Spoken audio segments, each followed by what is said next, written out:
"Mom, we were just joking. Don't be so sensitive." That's what Ashley said as she held up my glasses like a prize, dangling them just out of my reach like I was some kind of fool. I stood there, squinting at the blurry outline of my 3 adult children, each of them laughing. "You should have seen your face, Mom," chuckled Brian. "You looked like a confused little raccoon."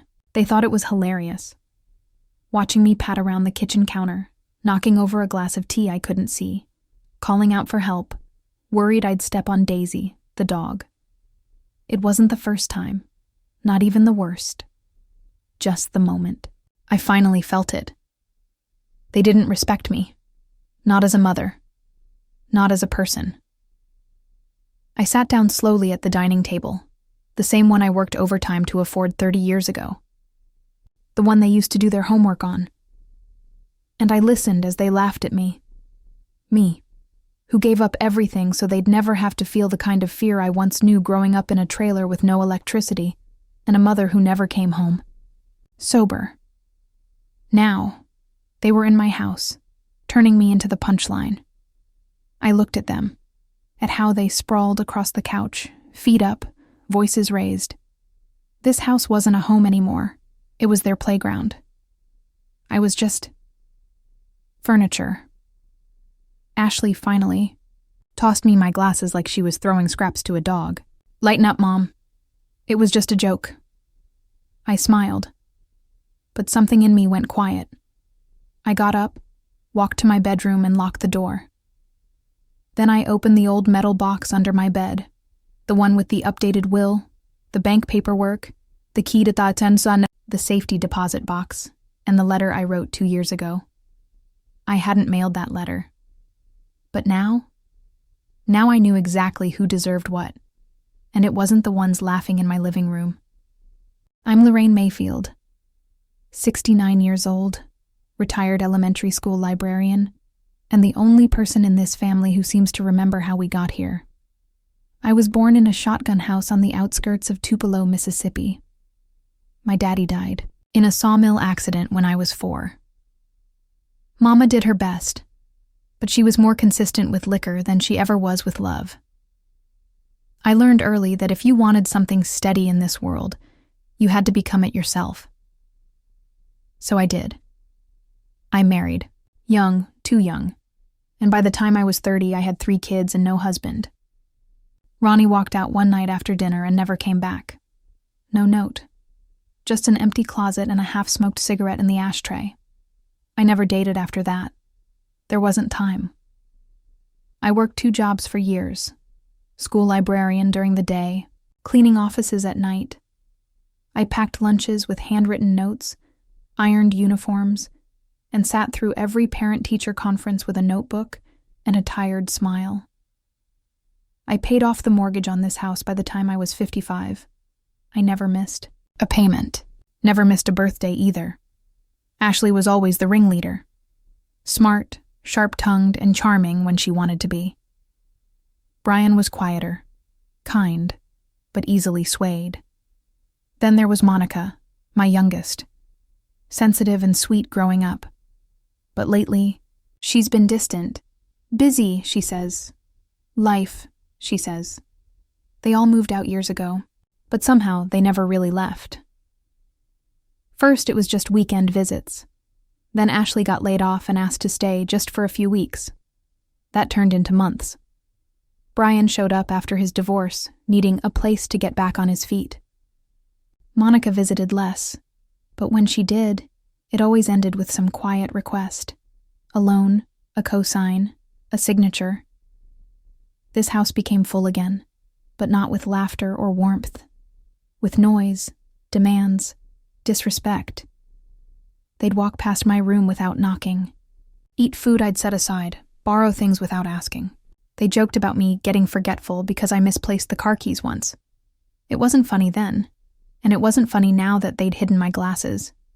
They called it a joke, but it felt like a message, like I didn't matter. But I do remember things, important things, like how Brian never paid me back for the down payment on his car. How Ashley once yelled at me in front of my neighbors because I asked her not to smoke on the porch, and how Monica cried when I said no to a third loan, then didn't call me for 5 months. I remember all of it. Still, I never complained. Not really. I told myself, they're just going through a phase. Life's hard. I reminded myself that I'd raised them better than this. That if I gave it time, the kindness I'd poured into them would return. But now I wasn't so sure. I'd been reading a lot lately, books from the library, articles online, even some advice columns. There was one line that stuck with me. People don't change when you keep rewarding their bad behavior. That stayed with me, kept me up at night even. The truth was, I'd been rewarding them with comfort, with silence, with a free place to stay and home-cooked meals, and they'd been treating me like a background character in my own life. I used to dream of growing old surrounded by laughter, family dinners, holidays where we all chipped in. I imagined a porch swing, grandchildren running barefoot in the yard, the smell of cornbread in the oven. Instead, I'd become a live-in maid with cataracts. Invisible unless something needed washing, fixing, or paying for. That day with the glasses. It wasn't the first time I'd felt disrespected, but it was the first time I felt done. Because while they laughed at me, they forgot something important. They forgot whose name is on the deed to this house. They forgot who set up the life insurance. They forgot who holds the key to the safety deposit box. And maybe it's time I reminded them. It started with little things, almost invisible unless you were paying attention. Ashley would leave dishes in the sink and roll her eyes if I said anything. "You're retired, Mom. It's not like you've got anywhere to be." Brian, who once helped carry groceries from the car without being asked, now walked past me as I struggled with bags, earbuds in, like I wasn't even there. Monica would only call when she needed something, and when she did show up, she never stayed long. She always had one eye on her phone and the other on the time. I told myself I was overreacting. They were stressed. Everyone's busy. That's what people say, right? But then, Brian borrowed my debit card just for gas, and I found out he used it to buy takeout 3 nights in a row. When I confronted him, he looked right at me and said, "Relax, it's not like you're broke." Ashley started making jokes around her friends when they visited. "Mom has her little routines," she'd say, mimicking my walk, my voice, the way I fold towels. They'd all laugh like it was cute, but it didn't feel cute. It felt like I was shrinking right in front of them. I'd make dinner, and no, one would show up. Or they'd eat in front of the TV, never once thanking me. They started leaving their laundry for me to fold, setting it outside my door like I was some sort of hotel maid. Once, I asked Monica if she could help clean out the attic with me, just for an hour. She sighed and said, "Why do you always need help with something? You've got nothing but time." That one stung. Because I do have time. I just didn't realize I was supposed to spend it being stepped on. One Sunday morning, I woke up early and made a big breakfast. Eggs, biscuits, sausage, the works. The kind of breakfast I used to make when they were little and life felt hopeful. Nobody came down. At noon, I found them in the living room eating cereal straight out of the box, laughing at some show on Netflix. "We figured you were doing one of your moods," Ashley said with a shrug. Didn't want to interrupt. No one even asked if I'd eaten. I started eating in my room, not out of pettiness, but to protect my peace. And I noticed something. They didn't even notice. A few weeks later, I went to the doctor alone. My knees had been swelling up, and the doctor mentioned early arthritis. "Do you have family at home to help you out?" he asked. I almost laughed. Help me out? The only thing I could count on these days was the sound of Ashley asking, "Can you transfer me $200 till Friday?" Or Monica texting, "Need you to watch Daisy again, back late." Or Brian asking, "You still got those extra painkillers from your surgery?" They saw me as a resource, a backup, a place to land. But not once did they ask, "How are you, Mom?" Not once did anyone say, "Do you need anything?" One afternoon, I overheard a conversation in the kitchen. Monica asked Ashley, "So, what are we doing when she gets too old to live here alone?" Ashley replied, "Well, we're not putting her in a home. I mean, this is her home. We'll just have to deal with it, I guess." Deal with it. Like I was a broken appliance no one wanted to throw out, I stood behind the hallway door, listening. My hands were cold. My heart wasn't broken. It was boiling. I gave them everything. And now they were making plans for how to tolerate me. They didn't realize I heard them. But I did. And that was the moment I knew. I wasn't just being forgotten. I was being phased out. It was just another Tuesday, or so I thought. I'd spent the morning trimming the hedges out front, trying to keep the place looking like someone cared. I wore my old straw hat and a pair of gloves Brian said made me look like a cartoon granny. But I liked them. They made me feel useful, capable. Inside, I heard laughter. Ashley and Brian again, probably in the kitchen. I went to open the back door when I noticed something odd. It was locked. I jiggled the handle, tried the key I always kept in the little flower pot. Nothing. Strange, I thought. Maybe one of them changed it accidentally. I walked around to the front, where the door was wide open. I stepped inside, wiping my feet on the mat, and heard Ashley's voice from the living room. She keeps all her documents in that blue binder, I think. Or maybe in that metal box under the bed. Monica mentioned it once. I froze. Brian was sitting on the couch, flipping through my personal folder. The one I kept tucked behind my old recipe books in the kitchen cabinet. "What are you doing?" I asked, my voice quiet but sharp. They both turned. Ashley looked startled for a second, then crossed her arms. "Going through your things. Don't act surprised." She shrugged. "We need to talk, Mom." That phrase. We need to talk. It always means something bad. Brian stood up, holding the folder. "We've been doing some thinking. You're getting older, and it's time we take over some responsibilities. Financial ones, mainly." I felt a chill run down my spine. "What does that mean?" I asked. Ashley walked over, her arms still crossed, her voice too calm. "It means this house needs to be refinanced. We're going to put it under a shared name. You can keep living here, of course, but we'll handle the paperwork. You don't need to worry about all that legal stuff anymore." I stood still. "You went through my personal documents?" Brian looked annoyed. "You've got all kinds of assets just sitting there. You've got CDs, bonds, the will, the savings account with over $60,000 in it. We didn't even know until we started." Digging. They weren't embarrassed. They weren't even apologetic. They were entitled. Ashley walked over to the dining table and pulled out a stack of papers. "We already talked to a lawyer. We just need your signature on a few things. It's mostly formalities." She smiled like this was some gift they were offering me. My stomach sank. These were my children. I raised them, cared for them when they were sick, gave up vacations, nice clothes, even my own retirement dreams to make sure they never went without. And now they were plotting behind my back, trying to move my money around like I was already gone. "You think I'm stupid," I said. It wasn't a question. Ashley's face tightened. "No, we think you're being stubborn." Brian stepped forward, trying a softer tone. "Look, you've always taken care of things. We get that. But it's our turn now. You're almost 70, Mom. What if something happens?"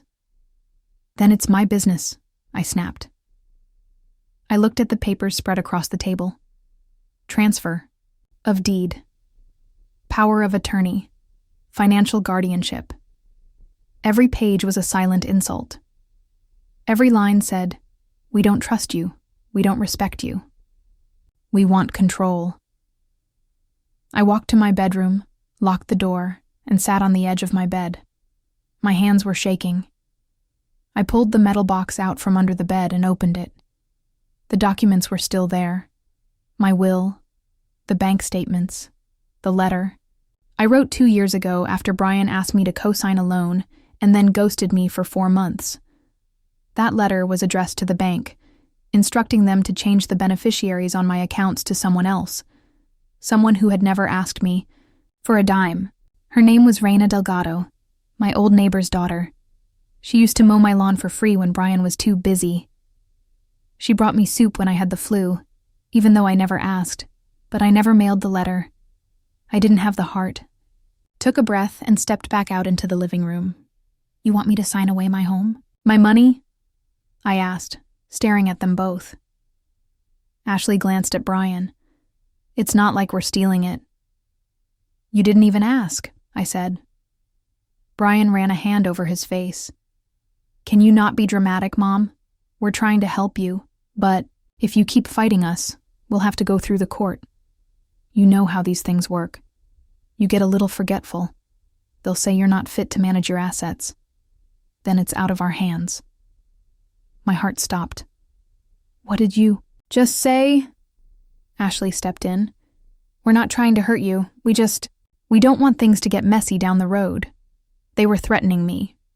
Not with fists, not with raised voices, but with manipulation, legal trickery, emotional blackmail, the kind of betrayal that doesn't bruise the skin, but leaves permanent damage inside.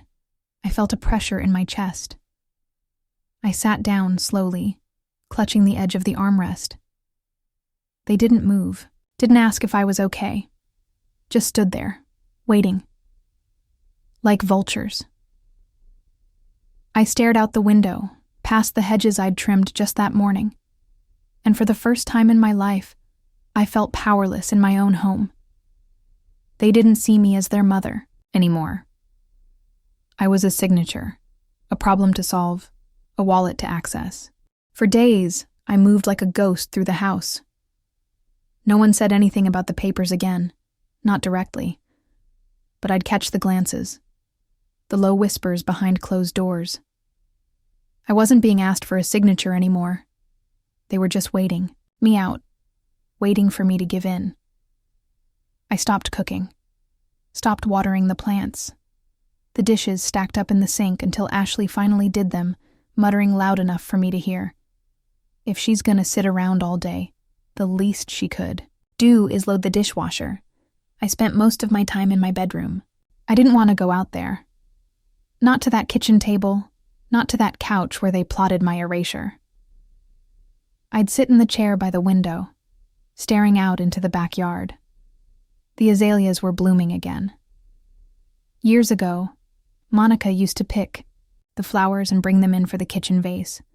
She'd say, "They smell like sunshine, Mama." Where had that little girl gone? Sometimes at night, I'd lie awake and listen to the sound of them laughing in the living room. The same voices that used to scream, "Mama!" when they scraped their knees now joked about my senior moments. I was in the house, but not part of it, like a tenant in my own life. And it hurt. Worse than anything.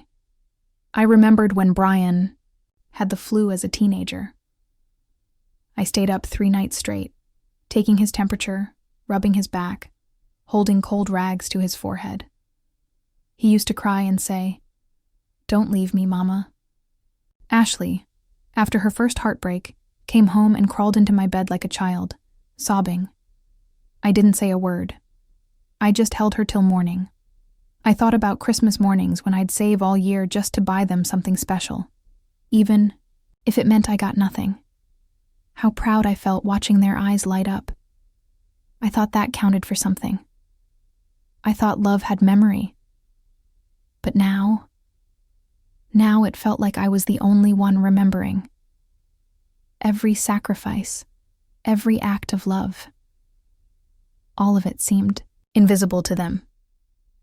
I began questioning myself. Did I raise them wrong? Did I love them too much? Was I a fool for thinking that giving everything would mean they'd give back when I needed them most? There was a time when this house was filled with warmth. Sticky floors, loud music, birthday candles, homework scattered on the table.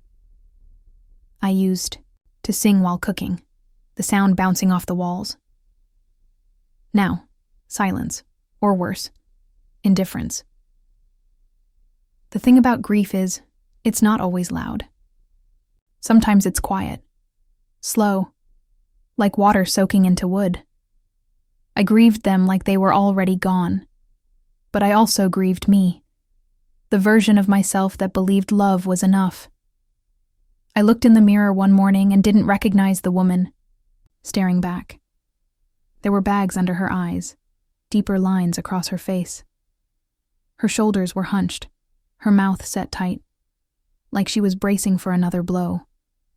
I thought, is this what I get? Is this all I am to them? A burden with a savings account? I stared at my hands. The same hands that held them as babies, that wiped their tears, that packed lunches and mended clothes and stroked their foreheads when they were sick. These hands had built their world, and now they were seen as useless. Something shifted in me that day. Not a dramatic change, not rage or revenge, just clarity. I didn't want to yell. I didn't want to plead. I was done trying to prove my worth to people who refused to see it. I started moving differently, quietly, deliberately. Cleaned out my closet, donated half of my clothes. I boxed up my old photo albums and kept only the ones that made me smile. Pictures where I looked alive, radiant, laughing with friends, or dancing in the kitchen by myself. I found the letter to the bank, the one I never mailed, and this time, I mailed it, not in anger, in peace. They didn't deserve my rage, but I deserved my dignity. The morning it happened, the house was unusually still. Ashley had taken the kids to a dentist appointment, and Brian had gone to work. For the first time in weeks, it was just me and the quiet.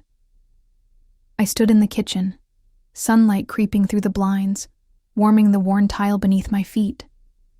I reached for my coffee mug, the one with the faded lettering that read, "World's Best Mom."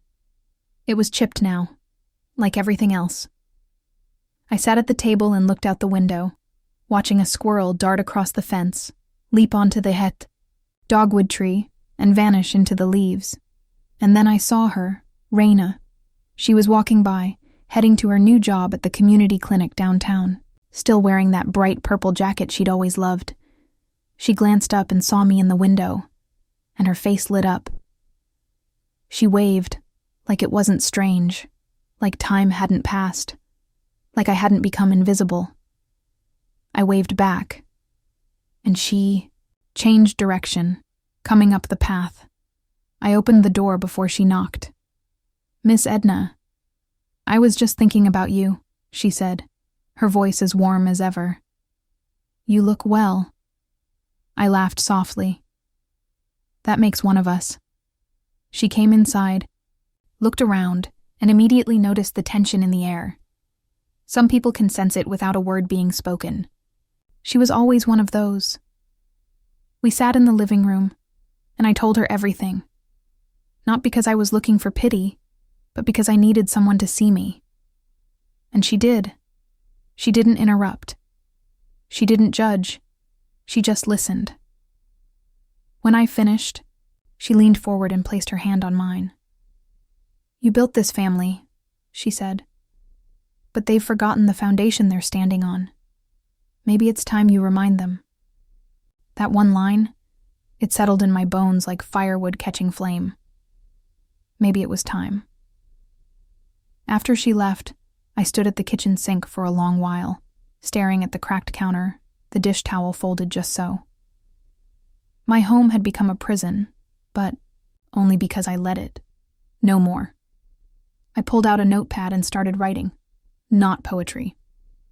Not a journal, a plan. I listed out everything I still owned in my name: the house, the 2 savings accounts, the certificates of deposit, the small piece of land outside of town that Brian always joked was worthless. They didn't even know, I'd kept that. Then I wrote down who had truly been kind to me in my later years. The neighbor who shoveled my walkway last winter. The church lady who brought pie every Sunday. Raina, who visited without expecting anything in return. I didn't want revenge. I wanted peace. But peace doesn't mean letting yourself be walked over. It means choosing what to carry and what to let go. And I was ready to let go of guilt, fear, and the hope that my children would change if I just waited long enough. They were grown, and I was done waiting. That afternoon, I made 3 phone calls. One to my lawyer, who nearly choked on her coffee when I told her what Ashley and Brian had been trying to do. One to the bank, confirming that my new instructions had been received and that my beneficiaries were updated, and one to a realtor. I didn't plan to leave immediately, but I wanted options. I wanted the knowledge that I could, if I chose to. I also sat down and wrote letters. Not emails, not texts, letters. To each of my children. No threats, no begging, just truth. I reminded them of who I was, what I'd given, what I'd endured, and that from now on, my life, my choices, were mine again. I ended each letter the same way. I love you, but I love myself too, and it's time I act like it. I folded the letters and left them on their pillows. That evening, when Ashley came back and saw the realtor's card on the counter, she looked pale. "What is this?" she asked, her voice tight. I didn't look up from my crossword puzzle. "A conversation you'll need to have with someone else. I'm tired." I didn't yell. I didn't cry. And maybe that's what scared them most. The silence. The stillness. The strength. I didn't slam doors. I didn't announce my intentions with drama or tears. That would have given them something to feed on. No, I moved like wind slipping through cracks. Silent, determined, impossible to stop once I'd started. The first thing I did was take back my name. I drove myself, yes, drove, though they assumed I'd stopped doing that, to the county clerk's office and updated the title on my house. I'd left it sitting under a trust I created years ago, but now I restructured it completely, removing Ashley and Brian as successors.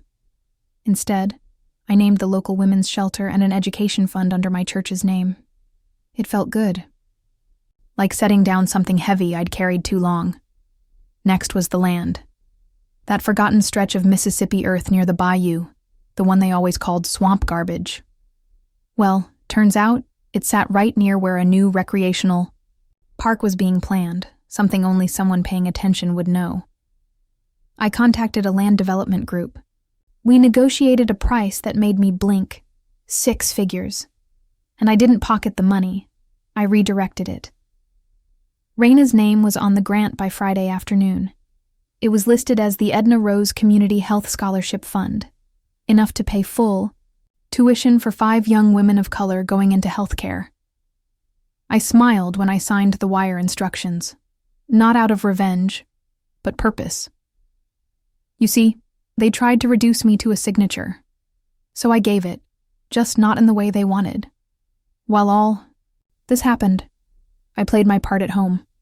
I made dinner once or twice, asked about the grandkids, read on the porch while Ashley's husband mowed the lawn, ignoring me like always. Brian still asked if I'd had time to think about the paperwork. I just smiled and said, "Everything's being taken care of." That wasn't a lie. Meanwhile, I sold off a few of my smaller savings accounts, quietly, smartly. Every dollar was rerouted. I made sure they couldn't access a penny. Then came the house. I listed it with a discreet realtor who specialized in quiet transitions. She found a buyer in 4 days, a retired couple from Georgia who wanted to be closer to their grandchildren. The sale was clean and quick. I gave them a good price under one condition. I had 60 days to vacate, and the transition would remain confidential. They agreed. I was still there, technically. But the house was no longer theirs to inherit. Legally, I was now just a temporary resident. I paid a young man from the church to help me pack boxes on Sundays when the kids were out. We stacked everything in the garage, labeled but not obvious. I donated most of the furniture and all the heirlooms they used to ignore, but would probably have fought over later. I didn't need things. I needed peace. The lawyer sent me the final draft of my will via courier. I opened the envelope, read it once, and smiled. No room for misinterpretation. No legal tricks. The new beneficiaries were simple and clear. Raina, the women's shelter, the scholarship fund, and a few others who had stood by me with nothing to gain. My children? Not a dime. Not out of cruelty, but out of clarity. They had already taken everything they valued from me. Let them live with the rest. On a Tuesday morning, I sat down at the breakfast table with Brian and Ashley. I told them, calmly, that I had accepted an invitation to move into a senior cottage near the coast, one with a garden, ocean breeze, and people my own age. I'd be leaving the following Monday. Ashley's fork clattered on her plate. Wait, what? You're leaving? Yes, I said, sipping my tea. But what about the house? Brian asked. You're not seriously... I'm not, I interrupted gently. It's already sold. Been finalized for 2 weeks. Silence. They stared at me like I'd spoken in tongues. Why didn't you tell us? Ashley asked, her voice cracking. I looked at them both. Because the last time I tried to tell you something, you hid my glasses and laughed. Brian swallowed hard. We didn't mean anything by that. It was just a joke. Yes, like telling me to sign papers I didn't understand. Like asking me to trust you while you tried to write me out of my own life. Their faces flushed red. Guilt, shame, or just anger that they'd lost control. I stood and walked to my room, returning. With 2 envelopes, these are letters. They're not angry. They're just truth. You can read them now or later. That's up to you. I placed them on the table and walked away. That weekend, I left. Not with tears. Not with regrets. But with my back straight and my heart full. As the car pulled away, I looked in the rearview mirror and saw Ashley standing in the driveway, clutching the letter, looking small. Brian didn't come out. I turned forward. There was sunlight breaking over the treetops. A long stretch of open road, ahead. And finally, I wasn't carrying anyone else's weight but my own. 3 days after I moved into my cottage near the coast, the phone started ringing. I didn't answer at first. Not because I was angry, but because I wanted peace. For once, I wanted to let my own voice settle before hearing theirs. The first voicemail came from Ashley, tight-voiced, trying to sound calm, but I could hear the panic laced beneath it. Mom, please call me back. We were confused, okay? We didn't realize you were serious. The realtor showed up here today. We didn't know the house was already sold. What's going on? This isn't like you. Just... Please call me back. She didn't say sorry. Not really, she said, confused. As if it was a misunderstanding. As if hiding my glasses and pushing me to sign away. My will was a misstep, not manipulation. I didn't call her back. The second call was from Brian. No voicemail, just 5 missed calls in a row. On the 6th try, he finally left a message. You blindsided us, Mom. You're being vindictive. After everything we did for you. You're just going to give everything to strangers? To that nurse girl? This is what we get? There it was. The truth behind the mask. Not concern. Not regret. Entitlement. They didn't want me. They wanted what they believed they deserved. 2 days later, Brian showed up at the lawyer's office, demanding to see a copy of the new will. He got it, and according to my lawyer, he turned pale halfway through reading it. Tried to argue that I'd been manipulated, that someone had taken advantage of me. The lawyer calmly reminded him I had passed a full cognitive test prior to signing, that I'd provided written and verbal statements affirming my decisions, that my signature had been witnessed and notarized. She knew exactly what she was doing, the lawyer said, and I suggest you respect that. Brian left furious. Ashley, on the other hand, took a different route. She showed up at the cottage, unannounced. I was pruning lavender by the fence when I saw her car. She stepped out, her face softer than before. No makeup, no performance. "Can we talk?" she asked. I nodded. We sat on the porch swing. The breeze off the ocean carried the smell of salt and jasmine. I offered her iced tea. She didn't take it. "I read your letter," she said, her voice barely above a whisper. It hurt. But I think maybe it was supposed to. I stayed quiet. She stared down at her hands, twisting her wedding ring. "I don't know when I started seeing you as less, as someone who was just in the way." "You were tired," I said softly. "I get it. But tired doesn't excuse cruelty." She nodded, a tear slipping down her cheek. "I didn't think you'd actually leave. That you'd cut us out. You didn't think I could." She swallowed hard. "So, what now?" I looked at the sea. "Now, I live my life. You live yours. If you want to build a relationship with me, not my money, not my home, me, then maybe, someday, we'll find something real again." She nodded, silent. Then she left. And I didn't cry when she drove off. I didn't feel empty. I felt clear. Later that week, something unexpected happened. A local newspaper ran a short story about the new scholarship fund. They called it the Rose Reclamation, a tribute to older women who had quietly carried the weight of generations and finally decided to carry themselves instead. My church community sent flowers. Raina came by with a homemade casserole and said the first scholarship recipient had just been chosen, a young woman whose mother cleaned houses for a living. "She cried when she heard your name," Raina said. "And I cried too, not out of sadness, but release." Some of Brian's business associates got wind of the story. It spread online, subtle but loud. A few polite smiles disappeared from his social circle. People whispered, asked questions. Funny, how fast the world changes when the truth gets sunlight. They lost their inheritance. But I didn't lose a thing. I reclaimed it. My dignity, my peace, my name. And that was always mine. It was a warm afternoon when the invitation came. The church was holding a small ceremony to honor local women over 60 who had given back to the community in impactful ways.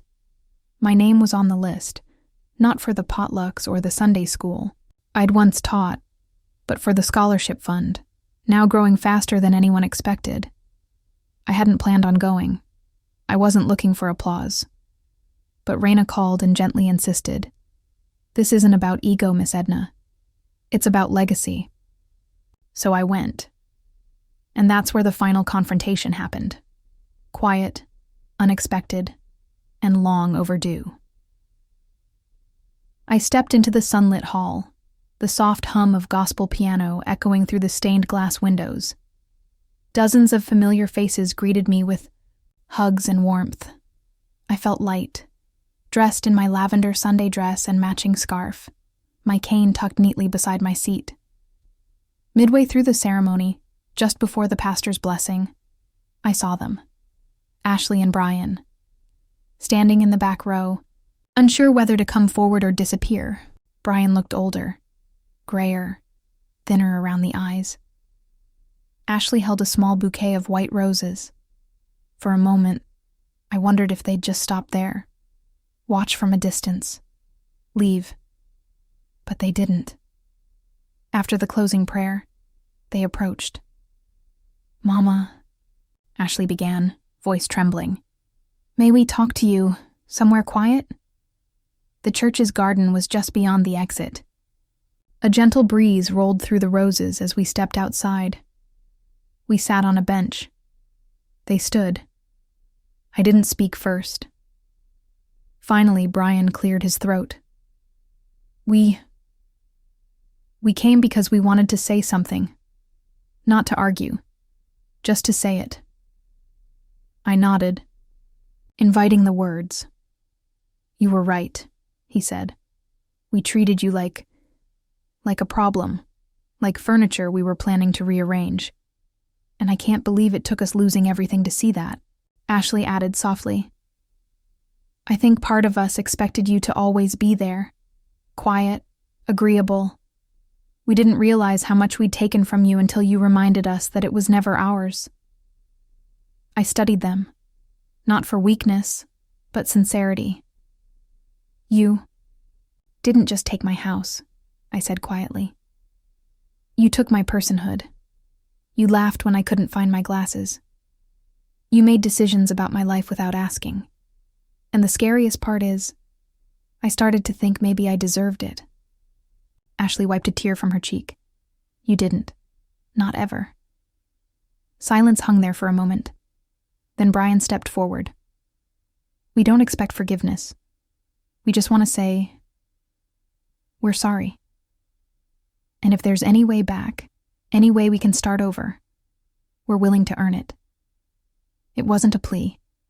It wasn't manipulation. It was something rare from them. It was honest. I looked them both in the eye, and I spoke not with bitterness, but with finality. "You lost my trust when you tried to own me, but you're my children. I'll always love you. That love doesn't guarantee inheritance. It doesn't promise a place in my home, but it does offer something else." They waited. Breath caught. "It offers a second chance. Not to reclaim what you lost, but to build something new. Something not based on what I can give you, but on who we are. Now." Brian looked away, his jaw clenched. Ashley nodded slowly. "Thank you," she whispered. "That's more than we deserve." "Then don't waste it," I said. We stood together in that garden, sunlight cutting through the trees. I didn't hug them. They didn't ask. We simply shared a moment, raw, unscripted, real. Later that night, back at my cottage, I sat on my porch with a cup of chamomile. Raina texted me a photo of the first scholarship recipient holding her acceptance letter. The girl had written a note. "Miss Edna, I promise I'll make you proud." I looked out at the horizon, colors bleeding from gold to lavender. Justice, it turned out, wasn't always loud. Sometimes it came as a letter rewritten, a door closed, a garden bench where the right words were finally spoken. And sometimes it came as peace, not the kind someone hands you, the kind you carve out yourself, one bold decision at a time. The days that followed felt like the gentle unfolding of a new dawn. In my little coastal cottage, the walls no longer echoed with silence but hummed softly with life. I planted lavender along the windowsill, its sweet scent mingling with the salty air. The sea breeze carried away the heaviness that had weighed on my heart for so long. Every morning, I woke without the shadows of worry looming over me, without the fear that my own blood might turn against me for what was rightfully mine. I found comfort in small rituals, brewing my morning tea, reading letters from the scholarship recipients, and writing my own thoughts in a worn leather journal. Each word I penned was a stitch in the fabric of my reclaimed life. The scholarship fund grew steadily. Stories came pouring in, from young women who, like me, had been overlooked or underestimated. They found strength in the chance I gave them, and in turn, I found hope in their courage. Sometimes, Ashley would call. Not to argue, but to check in. The walls between us were no longer battlegrounds, but bridges. Fragile, but real. Brian kept his distance, still wounded by his pride. But the silence no longer felt like a chain. Most of all, I found myself. The woman who had been buried beneath years of neglect and betrayal had risen, quietly but firmly, like the lavender, blooming by my window. I thought back to the moment when they hid my glasses as a joke, laughing at my confusion. Now it felt like a distant memory, an echo of a time when I didn't believe I mattered. I lost a family, yes, but I found my worth. I found my voice, and I found peace. Sometimes the greatest victories come not in loud celebrations, but in the soft, steady reclaiming of one's own life. As the sun dipped below the horizon, painting the sky in shades of pink and gold, I whispered to the wind, I am still here, and this is my story. What would you have done if your own family treated you like a burden? If they hid your glasses as a joke and tried to take away your home and inheritance? If Edna's story moved you, or maybe made you angry? Please share your thoughts in the comments below. Have you ever faced something similar with your family? We want to hear your story. Don't forget to like, subscribe, and hit the notification bell so you never miss more real-life stories that inspire, challenge, and empower. We read every comment, because your voice truly matters. Until next time, take care of your heart. And remember, no one has the right to dim your worth.